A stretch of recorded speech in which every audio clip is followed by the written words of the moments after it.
Dimanche dernier, nous disons que pour accueillir le Messie, il faut être vigilant. Le message que nous délivre la liturgie en ce deuxième dimanche de l'avant-année liturgique A est le suivant. Conversion et préparation. Pour accueillir le Messie, il faut se convertir et se préparer. D'abord, convertissez-vous, car le royaume des cieux est proche. Le verbe grec utilisé est métano, se convertir, qui apparaît 34 fois dans le Nouveau Testament. Il en dérive le nom bien connu, métanoïa, conversion, qui apparaît 22 fois dans le Nouveau Testament.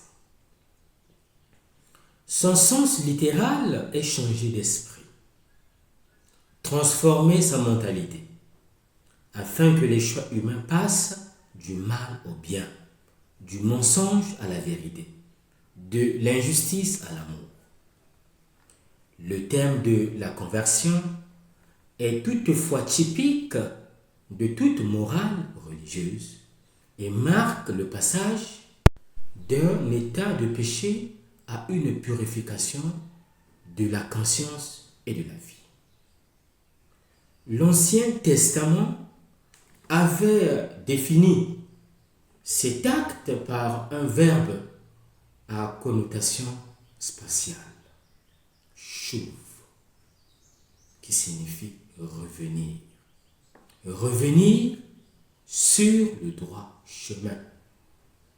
Abandonner la mauvaise piste pour retrouver celle qui mène à la ville, à la vie. Le péché, d'ailleurs, était exprimé dans le lexique de l'Ancien Testament par des mots hébreux qui indiquaient précisément une déviation ou un échec à atteindre le but.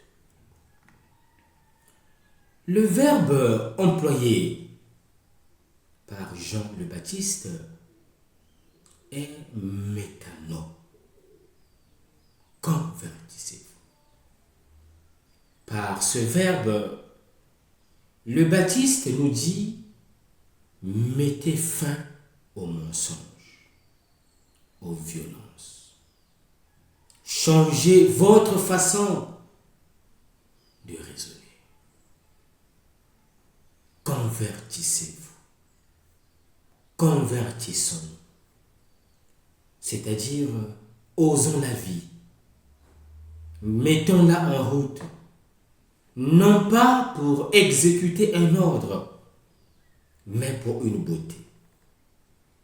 Non pas pour une imposition extérieure, mais pour une séduction. Ce qui convertit le froid en chaleur. Ce n'est pas un ordre venu d'en haut, mais la proximité du feu. Ce qui enlève les ombres du cœur, ce n'est pas une obligation ou une interdiction, mais une lampe qui s'allume, un rayon, une étoile, un regard. Convertissons-nous, c'est-à-dire tournons-nous vers la lumière, car la lumière est déjà là. La conversion, ce n'est pas un ordre, mais une opportunité. Changeons le regard avec lequel nous voyons les hommes et les choses. Changeons de chemin.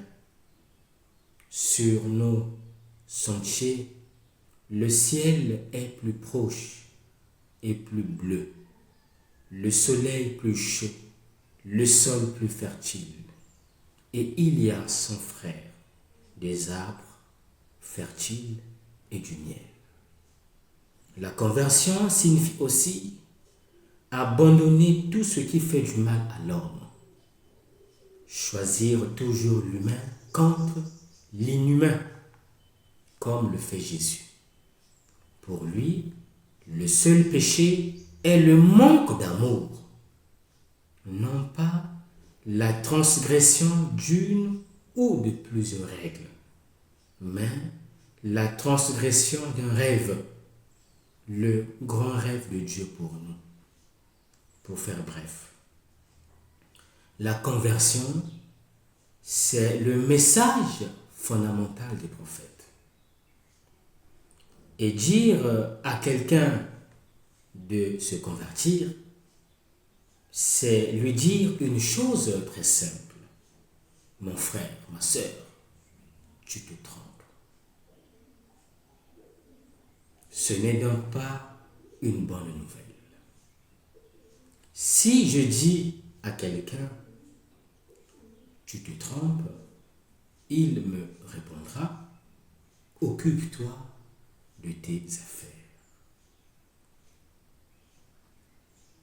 C'est toi qui te trompes.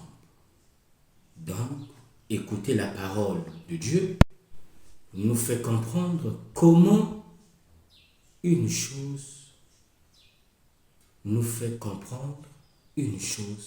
fondamentale.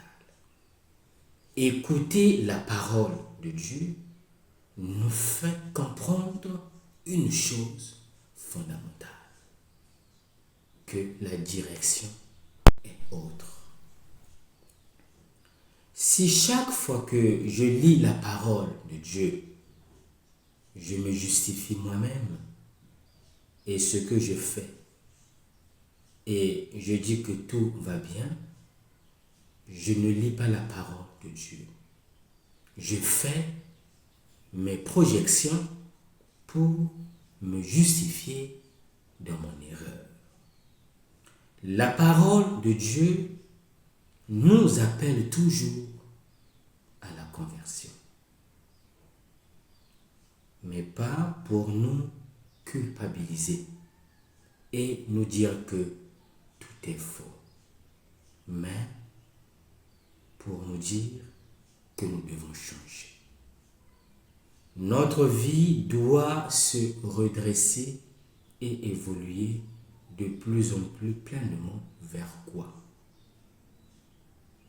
De nos peurs vers la promesse de Dieu, de l'égoïsme vers le partage, de l'incohérence vers la cohérence, de l'inconscience vers l'écoute, de notre moi centré sur lui-même vers Dieu et les autres. C'est la conversion de toute une vie. Mais pourquoi se convertir? Pourquoi changer de mentalité? Parce que Dieu est proche. Il est là. Première bonne nouvelle. Le grand pèlerin a marché. Il a parcouru des distances. Il est tout près de toi. Et si nous aussi, nous nous trouvons au pied d'un mur ou au bord du précipice, alors, souvenons-nous, ô vous qui cherchez, soyez sereins. Il ne nous abandonnera jamais et lui-même franchira l'abîme. Dieu est à nos côtés. Il se serre contre tout ce qui vit. Réseau qui rassemble en harmonie le loup et l'agneau, le lion et le bœuf, l'enfant et le serpent, l'homme et la femme, l'arabe et le juif, le musulman et le chrétien, le blanc et le noir. pour une nouvelle architecture du monde et des relations humaines. Le royaume des cieux et la terre, tels que Dieu les rêve. Cela ne s'est pas encore réalisé. Peu importe. Le rêve de Dieu est plus vrai que la réalité. C'est notre avenir qui nous porte, la force qui nous fait avancer. Jésus est l'incarnation d'un Dieu qui devient intime, comme un morceau de pain dans la bouche, une parole dite sur le cœur, un souffle. En effet, il nous baptisera dans l'Esprit Saint. Il nous plongera dans la mer de Dieu. Nous serons enveloppés, imprégnés de la vie même de Dieu dans chacune de nos fibres. Jean-Baptiste ne dit pas seulement « convertissez-vous ». Il dit aussi « préparez le chemin ». La préparation de Jean-Baptiste est liée à une citation biblique d'Isaïe 40, verset 2, qui identifie Jean à la figure salvifique indiquée par le prophète Isaïe. Les deux verbes à l'impératif préparer, arranger ou aplanissez rappellent en quelque sorte, mais en même temps explicite l'impératif précédent contenu dans l'intervention de Jean le Baptiste. En d'autres termes, l'appel à la conversion se réalise en préparant le chemin du Seigneur et en redressant ses sentiers. Noël est un don de l'amour de Dieu aux hommes. On pourrait se demander, dépend-il de nous que le Seigneur vienne ou non? Noël est un pur don de la grâce de Dieu. À quoi sert alors la préparation? Nous ne pouvons pas mériter Jésus par nos bonnes œuvres, par nos efforts. Le don est gratuit. Il vient uniquement de la bonté de Dieu. Il n'y a pas besoin d'autre chose. Mais pour que le don soit un don, pour qu'il ait l'effet d'un don, il doit être accepté, accueilli. Il doit trouver un cœur reconnaissant, un cœur heureux du don qui lui est fait. C'est pourquoi la préparation est indispensable. À cette fin, nous devons parcourir le chemin de l'avant avec le désir d'accueillir le Seigneur. Mais un obstacle profond au don du Seigneur, à l'expérience du don du Seigneur, est ce que nous appellerions l'arrogance et l'autosuffisance. Si quelqu'un se présente devant Dieu et les dons de Dieu avec ses lettres de noblesse, sa dignité et ses privilèges, il refuse ainsi le don du Seigneur.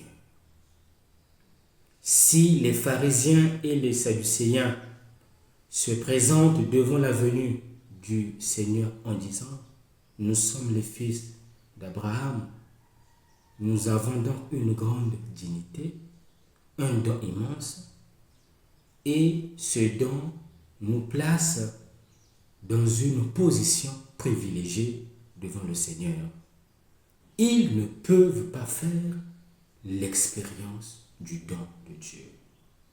Alors, débarrassons-nous de nos présomptions. Débarrassons-nous de notre arrogance.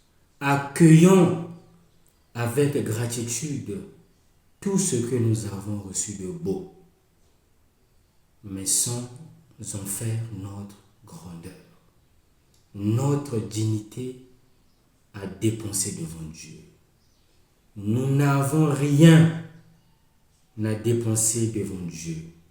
Nous ne pouvons que nous présenter comme des mendiants, les mains vides, le cœur riche de désirs, riche de notre pauvreté, mais riche aussi du désir du Seigneur.